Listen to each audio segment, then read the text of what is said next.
Welcome to GameCube Gallery, the video series where we are taking a look at the GameCube library one game at a time. In the previous episode of GameCube Gallery, we took a close look at Super Monkey Ball, and in today's episode, we're going to take a deep dive into Wario World. So kick back, relax, and let's get into GameCube Gallery on Wario World.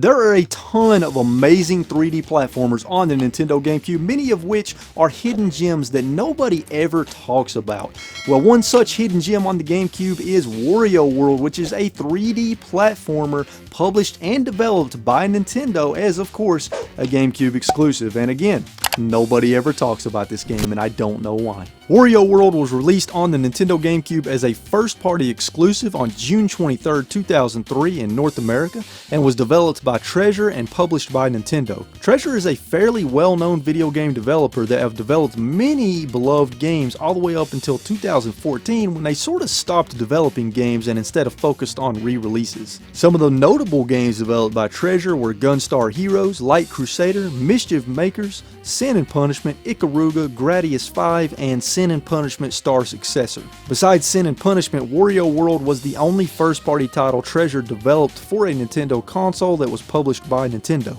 In Wario World, you take on the role of Wario after all of his treasure and his new castle was stolen by an evil black jewel that was hidden in his treasure collection. The jewel turns Wario's treasure into monsters and splits his castle into 4 different worlds called Excitement Central, Spooktastic World, Thrillsville, and Sparkle Land. You start the game in the hub area of Central Square, where you have access to the first world with the other 3 behind locked gates, and you can also walk up to a huge treasure box, which is where the black jewel is hiding. Each world has 2 levels, each ending in a boss fight, and then one final boss fight after the 2 levels. The final boss fight in each world awards you with a key to the treasure chest. Get all 4 keys from all 4 worlds, fight and defeat the black jewel, and you have beaten the game. So essentially there are only 8 levels in total, and then 5 boss fight only levels. Each level can take you anywhere from 15 to 40 minutes depending on how thoroughly you explore and find all of the collectibles, and each boss fight level takes around 5 to 10 minutes depending on how much you struggle. So that brings me to the first of just a few of my criticisms for Wario World,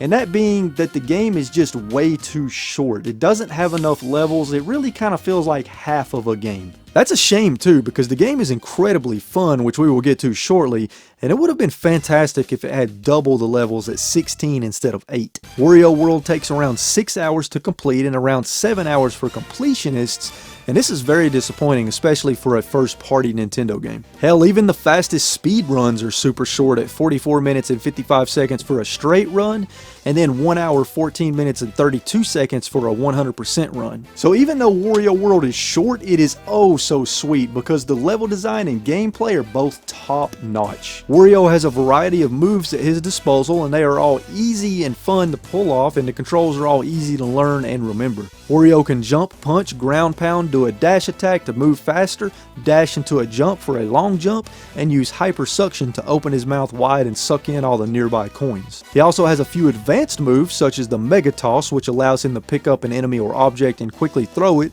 or charge throw it, the Pile Driver, which allows him to pick up an enemy or object and slam it into the ground to damage nearby enemies, and the Wild Swing Ding, which allows him to pick up an enemy and spin it around really fast to damage any enemy caught in your path and then toss it. And that is it.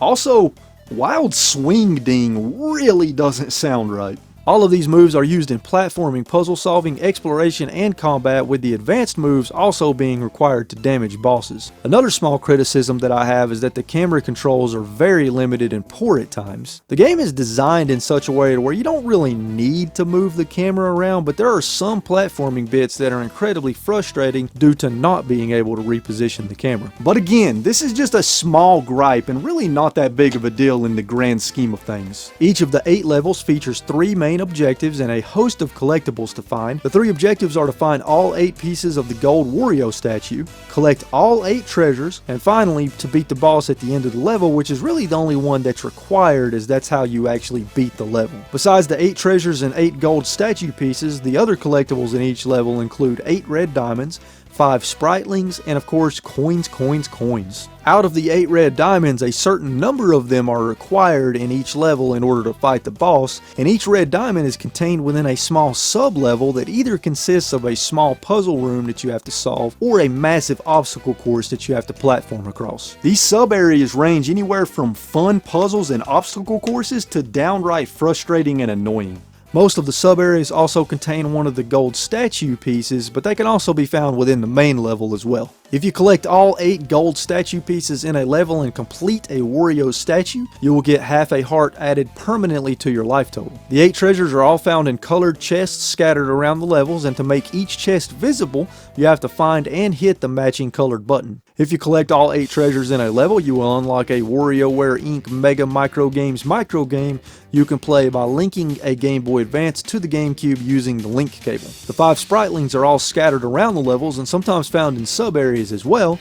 They provide you with gameplay tips when you find them, as well as tell you the weaknesses of certain enemies and bosses. Depending on how many spritlings you find throughout the course of the game, your ending will be slightly different. And finally, we have the coins, which are scattered around the levels, and also you get them from defeating enemies. Coins serve 2 purposes. You can use them to purchase garlic from the garlic vendor, and each garlic will heal you 1 heart, and they get more and more expensive the more you buy them.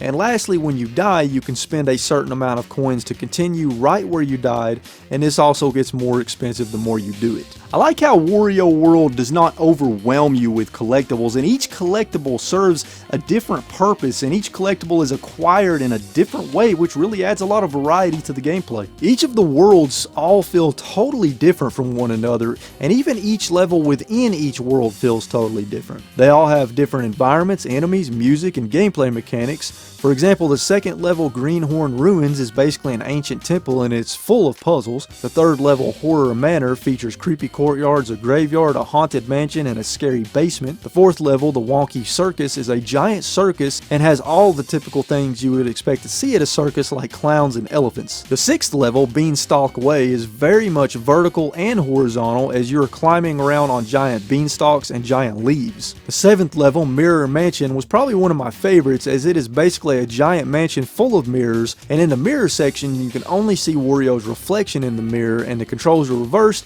and you can only see certain things in the mirror that you can't see outside of the mirror. That level was very unique. So there's a ton of variety, and each level contains its own unique enemies, assets, backgrounds, objects, and music that fits the particular theme of that level, leaving each one feeling totally unique. There's a decent amount of enemy variety, as there are 5 generic enemy types that you see in each level with different designs, but they function the same, and then each level has unique enemies, mini-bosses, and of course bosses at the end. Combat is pretty fun for the most part, but honestly, unless you just want to rack up coins or if you need to grab some enemies to use them to get collectibles, you can really just ignore most enemies, and avoiding them is pretty easy. The levels are mostly linear, so you probably won't get lost at all while exploring them, but it's an absolute blast to explore, as the collectibles and secrets are very well hidden at times, especially in the final 2 levels. Boss fights are very easy and mostly forgettable and generic, but there are a few that stand out, like Mean MC, the boss of Mirror Mansion. He moves around the arena, and when you punch him enough, he hides under one of 3 cups,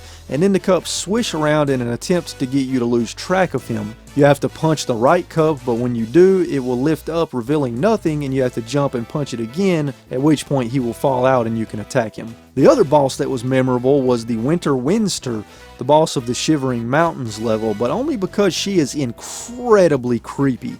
I mean, look at her. She is the stuff of nightmares. The final boss, the Evil Black Jewel, was incredibly easy and disappointing. One interesting thing is that in the Japanese version of Wario World, the final boss has a second attack phase where it moves around and has more moves and is harder to damage. They should have added that to the North American version of the game as well. Not sure why they didn't. My final criticism is that Wario World is just too damn easy. And again, this is a small criticism and opinion based and will not apply to everyone, and a game being easy does not mean it's a bad game and doesn't mean it isn't fun. I just would have preferred that the game was a bit more challenging than it was. In terms of visuals, Wario World has some really nice, colorful, detailed, and crisp visuals, and the game supports progressive scan, which is nice. There are plenty of textures and details all through the environments and backgrounds, and the character models all look really good with some nice and smooth animations. I did have a few instances of lag while playing, but this only happened twice and it wasn't too bad. The music is absolutely fantastic in Wario World, with a ton of variety in each level having its own music, the sub areas having their own music, boss fights have their own music, the hub area and each hub world area has its own music. Hell, even the pause menu has its own silly and somewhat annoying music. Here, have a listen.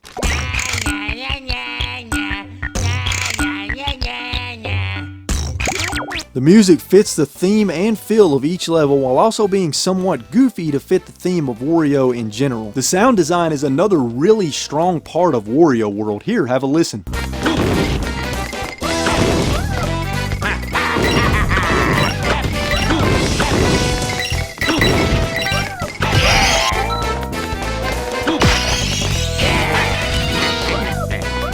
You will hear ambient background noise. Everything has a really nice sound effect, from punches to walking on wood, jumping around, and Wario makes all kinds of funny noises while you play and says a lot of different words and phrases that really bring his character to life. The audio cues while you play and perform different actions are really well done to make sure you know when you have activated something or discovered a secret. So overall, the presentation in Wario World is as top-notch and high quality as you would expect from a Nintendo game, and it is full of charm and nuances. To sum up, Wario World is a fantastic but sadly short 3D platformer with a ton of unique and fun ideas and gameplay mechanics, but it also has a few minor flaws such as generic boss fights, being too easy, and platforming issues due to a lack of camera. But despite the small flaws, this is a really good 3D platformer, Nintendo first-party game, and entry into the Wario World series, and it makes me sad that I never hear anybody talk about this total hidden gem of a game, as I think it deserves more praise and recognition.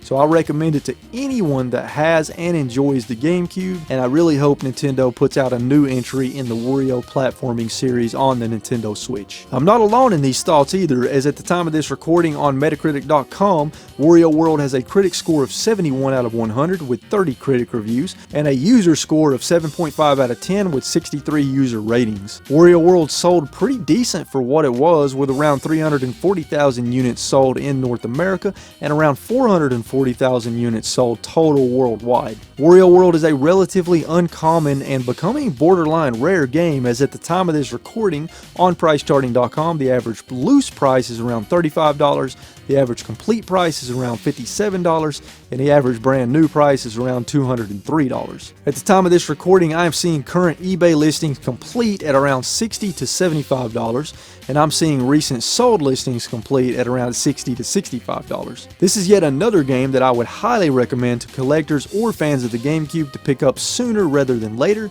because this is a game that will likely continue to rise in price and rarity for a while. So there you have it, folks. That is an episode of GameCube Gallery on Wario World. I know in the last episode I said in this episode I would take a look at Super Monkey Ball 2, but we will be taking a look at Super Monkey Ball 2 in the next episode for sure, so stay tuned for that. But if you enjoyed this video, please be sure and hit that like button and let me know in the comments down below if you have played Wario World and what you think about it. Also, let me know in the comments down below if there's any other games on the GameCube that you think I should cover in a future video. As always, folks, if you're new here, consider subscribing so that you can join the Retro Wolf family. And stay safe out there, keep playing games and having a good time, and I'll see you all in the next video. Later.